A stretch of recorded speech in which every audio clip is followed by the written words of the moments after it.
এই বুকে হাত রেখে নবীর মা চুপ করে বসে গেছে। নবীর বয়স মাত্র 6। আম্মা জান, মা লাকি ইয়া উম্মি, আম্মা জান আপনার কি হয়েছে, আপনি এরকম বসে গেলেন কেন?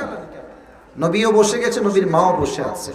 এবার আপনারা সবাই আপনার মাকে এই জায়গায় নিয়ে আসেন। আমি আমার মাকে এখানে নিয়ে আসলাম, আপনিও আপনার মাকে এই ঘটনায় নিয়ে আসেন। এবার মাকে নিয়ে ভাবেন। নবীর বয়স মাত্র 6 বছর। নবীর মায়ের একটা পাহাড়ের চূড়ায় হার্ট অ্যাটাক হয়ে গিয়েছে, বুকে প্রচন্ড ব্যথা। নবীজি চুপ করে বসে আছেন। বলছে, আম্মা জান আপনি আমার হাতে শুয়ে পড়েন। নবীজির মা হেলান দিয়ে নবীজির 2 মোবারক হাতে শুয়ে পড়েছে।